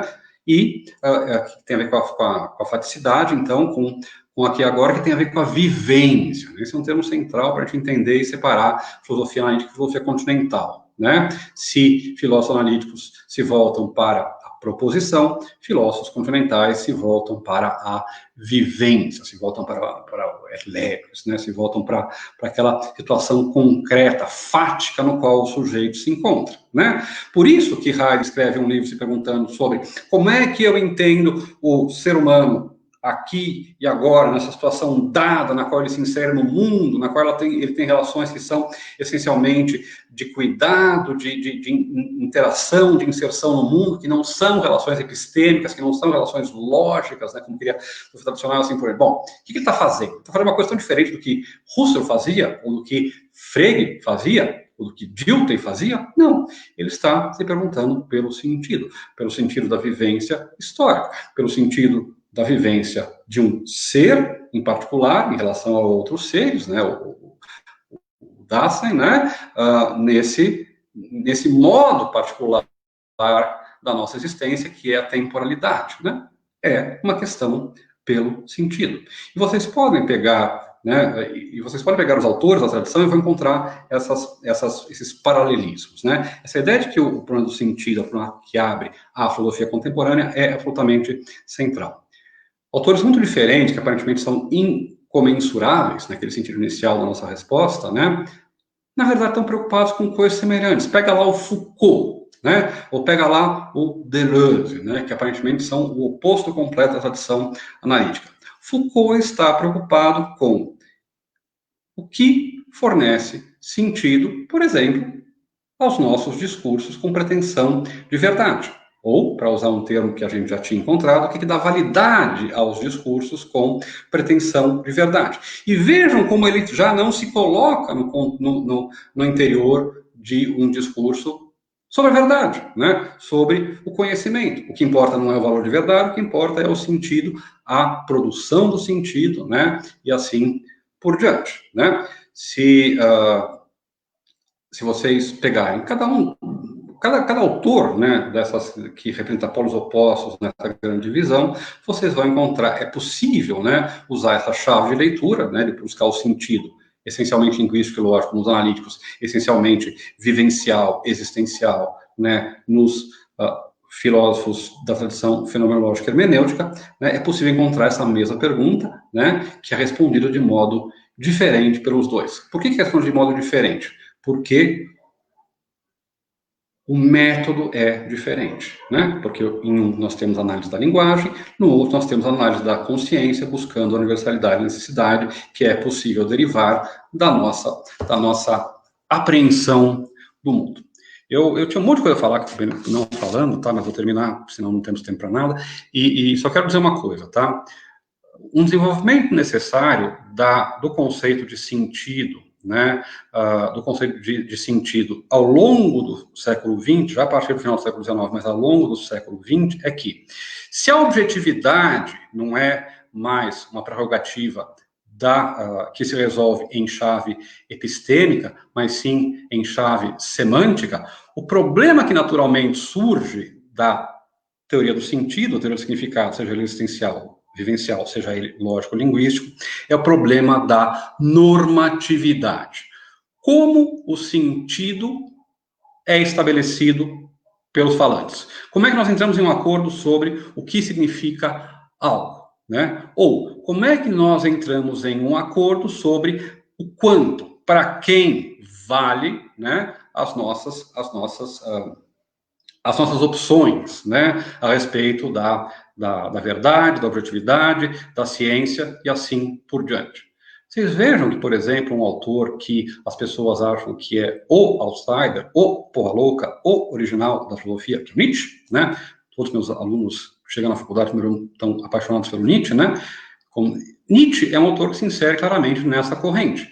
Nietzsche é um sujeito que percebe que a pergunta não é mais a pergunta pelo valor de verdade, mas é a pergunta pelo sentido, né? Por isso que ele fala, a verdade é um batalhão móvel de metáforas, né? A verdade se dissolve na linguagem e no modo como os seres humanos agenciam a linguagem e as práticas envolvidas na linguagem, né? Se Deus está morto, então tudo é permitido. Deus está morto, nós matamos, eu e você. Bom, já que não existe mais objetividade externa dada pelos objetos, já que a objetividade se reduz a haver uma objetividade não real, que é essencialmente lógica, então nós não temos como garantir a universalidade e necessidade das nossas conclusões, tá? Bom, eu vou ficar por aqui, tá? Porque eu acabei me estendendo mais do que eu gostaria e não abordei muitas coisas que eu gostaria de dizer, tá? Agradeço a todos vocês e vamos então passar às perguntas, tá? Que eu já tenho aqui na minha frente e vou ler agora para vocês.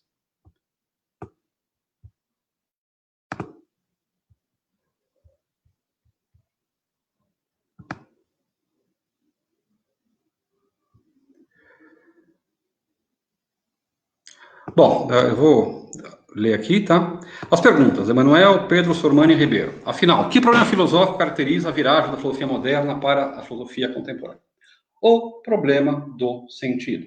O que é, qual é a pretensão de validade e de normatividade do sentido? Qual é as fronteiras entre o sentido e o sem sentido?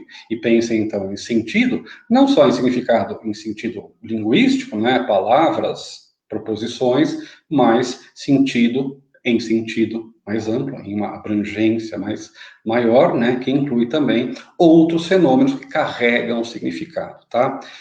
Por que os filósofos continentais tratam tanto, agora está diminuindo isso, mas tratam tanto, por exemplo, da arte, da política, da religião, de coisas que aparentemente estavam fora do limite filosófico, embora hoje já façam parte, né? Porque justamente essas coisas têm um caráter simbólico, né? São formas simbólicas, para usar o termo do Cassirer, né? E se são símbolos, eles têm sentido, eles podem ser interpretados, né? Tanto, então, o problema central da filosofia contemporânea é o problema do sentido. O que é o sentido, o que o caracteriza, né? E qual é a sua pretensão normativa em relação à realidade, tá? Em todos os campos, desde a ciência até a existência concreta, política, social, artística, religiosa e assim por diante. Esse seria o problema central da filosofia contemporânea, tá? É claro que tem que ser feitas 1000 distinções aí dentro, né? Assim, que eu ia abordar algumas e não fiz, tá? Por exemplo, a universalidade e necessidade, né? São critérios lógicos que depois, no final das contas, se dissolvem, né? Perdem o seu valor lógico e são... E por causa do Kant, por causa da visão kantiana dos juízos, né, tem que ser reelaborados em um contexto bem diferente do século XIX, assim por aí. Bom, tudo isso aí, deixa de lá, tem milhares de pequenos problemas dentro desse problema, mas a chave de leitura é essa, né? Todo autor que escreve uma filosofia no século XX, ele busca o sentido de algo, ele tenta explicar o sentido de algo, ele não parte, não aborda esse algo nem com a crença ingênua, realista dos antigos, nem com a confiança e a pretensão de certeza no nosso conhecimento, nas faculdades físicas e mentais do entendimento dos modernos. Ele parte para responder a esse problema armado ou com a análise lógica da linguagem, desenvolvimento da lógica, desenvolvimento da ciência, dos lados analíticos, ou pelas contribuições da história, psicologia, sociologia, direito comparado, literatura e assim por diante dentro da filosofia continental. Mas é basicamente você pode definir a filosofia contemporânea como uma busca pelo sentido, tá? De vários modos diferentes. Que não é mais diretamente uma busca pela verdade e nem uma busca pelo ser, tá? É interessante que o Heidegger, né, vai justamente fala, temos que voltar, né? Mas não é a busca da filosofia do século XX, é a busca pelo sentido, não pela verdade necessariamente, nem pelo ser, né, necessariamente como era antes, né? Embora o sentido possa ser justamente a porta de entrada para isso. A crença do Husserl, por exemplo, que a análise a investigação das essências ideais, né, da nossa mente é capaz de nos dar esse acesso ao mundo. Vitor Costa, Ernesto, a filosofia tem uma história interna e autossuficiente de problemas, como explicar uma obra como a de Sartre, que sai da fenomenologia e do existencialismo para preocupações políticas, compromisso com o marxismo, sem recorrer a uma dinâmica externa. Bom, eu não entendi, porque você está dizendo que ele sai da fenomenologia e do existencialismo para preocupações políticas sem recorrer a uma dinâmica externa, está dizendo que as motivações dele são internas, são aporias internas da filosofia do próprio Sartre que levaram ele a isso, né? Mas está me dizendo, olha, então eu imagino que a pergunta fosse o contrário, né? Se a história da filosofia é interna, orgânica, autossuficiente, né? Por que que eventos externos influenciam um filósofo, a obra de um filósofo, de mudanças do pensamento dele? Bom, porque lembra, o texto filosófico não é uma unidade isolada, né? Nós não somos estruturalistas dos pianos da década de 50, né? O texto, ele é contextual, ele se dá ao mundo em um certo momento, né? Ele é produzido em um certo momento, ele é também intertextual, ele responde a outros textos, ele é motivado por outros textos, né? Quando o Sartre para de ler Husserl, né, e Heine, que vai ler Mao Tse-tung, né, e começa, né, a subir em galão de gasolina, né, e falar na porta das fábricas, né. Bom, tá? Maurício Soares Rodrigues. Por que ao estudar filosofia contemporânea continua se debatendo correntes do pensamento ocidental ou filosofia continental? Não existem correntes asiáticas ou africanas que interfiram no debate europeu? Os filósofos europeus não têm preocupação de observar o que pensam os demais filósofos? Ou será que não existe filosofia oriental moderna, herdeira da filosofia oriental mais antiga? Bom, Maurício, eu tenho uma pergunta, tá? A gente tem que fazer um curso sobre isso, tá? Eu vou te dar uma resposta rápida, né, porque está no estouro do tempo, grosseira, tá? Que vai deixar muita gente satisfeita, mas vou tentar explicar um pouco como eu vejo a coisa, tá? A filosofia vem do grego, vocês aprendem isso na escola, né? Filósofo, amante, sofós, sabedoria. Filosofia é uma coisa grega, tá? Quando eu digo que filosofia é uma coisa grega, eu quero dizer não que os gregos inventaram uma coisa que ninguém tinha inventado antes. Inventaram, mas que aquilo só podia ser feito pelos gregos e que os gregos eram mais geniais que os outros e viram antes. Tá? Então, olha, a gente tem um modelo de racionalidade no Ocidente que depende de coisas que apareceram nos gregos, né? Que depende dos princípios de identidade, não contradição e terceiro fluido da lógica de Aristóteles, que depende da referencialidade da linguagem que é garantida pela metafísica da substância de Aristóteles, que é garantida pela realidade das formas, no caso do Platão, né, para poder ir em frente, né, para poder se desenvolver, explorar o logos e assim por diante. A filosofia ocidental, ela é argumentativa, reflexiva, crítica, ela busca precisão, ela busca evitar as aporias, ela obedece essas regras lógicas. Existem pensamentos, culturas, enfim, cosmovisões, como você queira chamar isso, tá? Orientais, africanos, hindus, antes, simultâneos e independentes, muitas vezes, daquilo que acontece no Ocidente, às vezes também se retroalimentando um ao outro, e assim por diante. Né? O que eu quero dizer é que existe uma categoria muito geral, que é o pensamento, se vocês quiserem, o pensamento racional, tá? Do qual a filosofia, apesar da sua pretensão de universalidade e necessidade, ela é só um modo ou um aspecto. Tá? Os chineses pensaram muitos problemas semelhantes aos nossos, em lógica, por exemplo, em teoria moral, teoria política e assim por diante, já quase simultaneamente com os gregos, né? Os hindus desenvolveram lógicas, né, sistemas lógicos diferentes dos nossos, trivalentes, quadrivalentes, com 4 valores de verdade e assim por diante. Mas, tá, algumas coisas que tem aí, tá?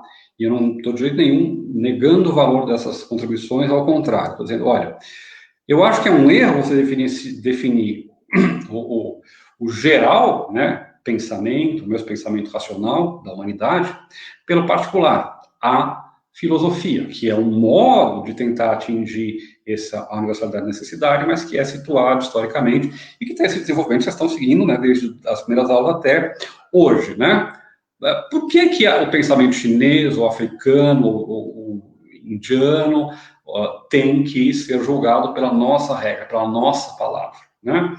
Eu acho que a gente tem que, não tem por que ter essa pretensão de chamar de filosofia aquilo que não é filosofia. Por quê? Concretamente, ou a gente tem relações que podem ser estudadas, evidenciadas pelos textos e pelos documentos históricos, né, influxo do pensamento africano e do Oriente Médio, no Platão, no Pitágoras, assim por diante, né, ou a gente tem aproximações que são independentes dos textos, né, são história das ideias, mas não são história da filosofia, né. Se eu mostro que o Confúcio fala uma coisa semelhante lá com o que Aristóteles fala sobre a ética, mas nenhum dos dois conhecia, um não conhecia o outro, né?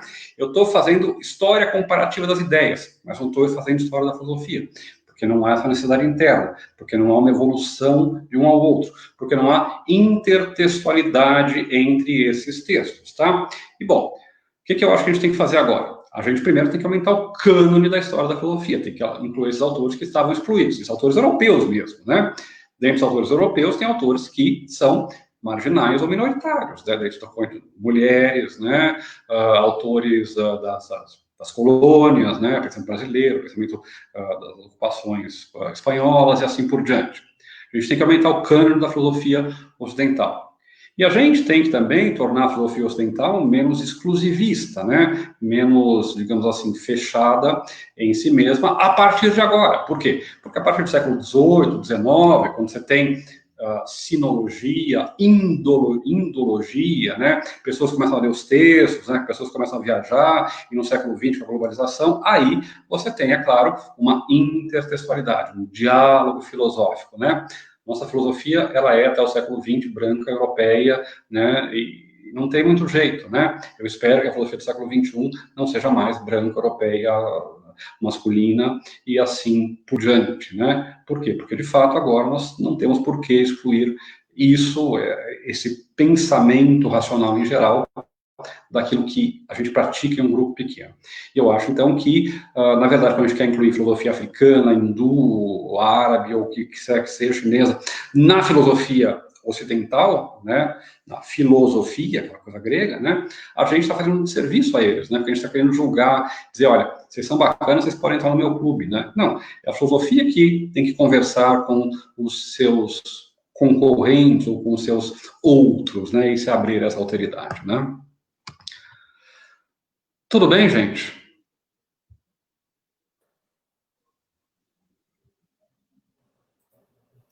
Professor, eu estava ouvindo você concluindo aí, construindo as suas palavras finais, e fiquei absolutamente morrendo de vontade de ter mais umas 4 aulas aí para tratar dos temas em que você começava dizendo e dizia assim, mas isso eu não vou conseguir elaborar agora. Isso a gente guarda para um outro momento. E, de fato, tratar desse período histórico tão denso e tão rico, né, do ponto de vista da produção filosófica, numa hora e meia é um desafio absolutamente quase impossível. Mas se eu posso dar um feedback, assim, né, acho que falo em nome dos estudantes, a aula foi absolutamente genial, assim, didática, com uma linha de compreensão bastante explícita dessa, digamos assim, dessa combinação de duas correntes filosóficas que se colocaram nesse momento da história. É claro que eu já deixo assim, a porta aberta para você voltar, para todo o grupo, na verdade, de origens da filosofia contemporânea. Em cada aula eu senti isso, os professores com muita vontade de abordar camadas adicionais do seu raciocínio, do seu pensamento, mas com uma limitação de tempo ali, espremendo a gente para cumprir essa jornada, né?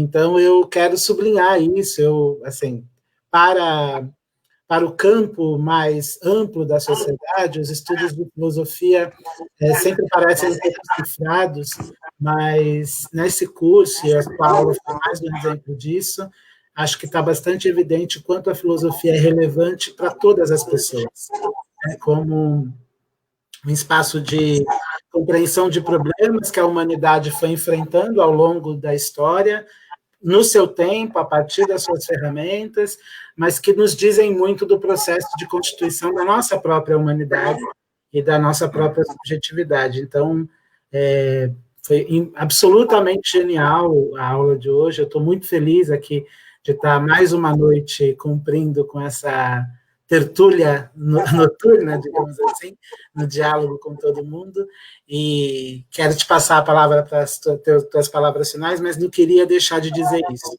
do brilhantismo e do quanto foi gostoso acompanhar a tua aula aqui nos bastidores e aprender um pouco mais de filosofia contemporânea. Alexandre, obrigado pelas palavras, elas são muito mais generosas daquilo que eu mereço, tá? Eu quero dizer algumas coisinhas, tá? Para encerrar, eu agradeço mais uma vez o convite, a oportunidade de estar aqui com vocês, agradeço não só pessoalmente a você, ao Gustavo, aos demais envolvidos, né? A Brenda e assim por diante, todos os demais envolvidos em tornar isso possível, né? Mas também a todos, né, que tiveram a paciência de estar com a gente num quase feriado, Dia dos Namorados aqui vendo, né? A Câmara de Vereadores de São Paulo, né? Que em tempos em que a política se torna cada vez mais racional, abre um espaço para discussão polida, educada, dos temas fundamentais da nossa ciência, da nossa cultura da educação. Acho que isso tem que ser notado, né, em tempos dúbios como esse que a gente vive, né? Então, eu quero renovar o meu agradecimento. Quero dizer também, né, que claro, tudo isso eu poderia desenvolver, deveria desenvolver para tornar mais claro cada um desses pontos de modo muito mais amplo que eu fiz aqui. Quem quiser pode entrar em contato comigo, tá? Eu tenho Ernesto Justo, me procura lá, vocês encontram meu e-mail da universidade, na página da universidade, minha Twitter, essas coisas também tenho, tá? Eu tenho um canal no YouTube, onde eu deixo vídeos, tem mais aulas gravadas, tá? Ernesto Justo, procurem lá, vejo, lá tem outras aulas em que eu desenvolvo alguns temas que tem a ver com esse, e posso, então, também vir a esclarecer coisas que ficaram obscuras aqui. E convido, então, todos aqueles cujas perguntas eu não respondi, até porque eu não acompanhei o chat, né? Todos aqueles que se sentiram, que mesmo depois de olhar de novo o vídeo, tenham dúvidas, perguntas, algo permaneceu obscuro, não hesitem, tá, em entrar em contato comigo, né? Mais uma vez, em tempos de obscurantismo, aqueles que buscam conhecimento, aqueles que são curiosos, né? O Talmassen e a curiosidade são a origem da filosofia, como dizia Aristóteles, né? Devem ser incentivados e acolhidos, né? Então, eu fico aqui à disposição de vocês, né, para eventualmente retornar aqui em um momento futuro, né, e receber essa hospitalidade, mas, sobretudo, aos que me ouviram, tiveram a paciência de me ouvir, tá, eu fico à disposição para elaborar, esclarecer e tirar dúvidas que vocês, porventura, tenham tido, tá? Então, eu agradeço imensamente a oportunidade, foi um prazer para mim e espero que semana que vem a gente tenha um encerramento desse curso de altíssimo nível, que representa uma ótima oportunidade para nós hoje em dia. Tá todo mundo pedindo mais aulas, viu, Ernesto? Todos os alunos que entram lá no Facebook pedem para a gente esticar o curso, para a gente colocar mais aulas de vocês. A gente, claro, tem todas as limitações desse período que a gente está vivendo, mas a escola está de braços abertos, portas abertas para receber vocês sempre e para provocá-los também a vir conversar aqui na arena política sobre esse campo tão importante da vida. Muito obrigado. Gente, boa noite. Nós vamos estar na próxima semana com a última aula desse curso. Como vocês mesmo ouviram aqui da própria voz do professor Ernesto, procurem aprofundar questões que não tenham dado tempo para a gente tratar, procurem-no para elogiá-lo, o brilhantismo da aula de hoje, e nós nos vemos na próxima sexta-feira. Muito obrigado, Brenda, a equipe da Escola do Parlamento, parabéns de novo pela transmissão, vocês são demais. Até breve. Tchau.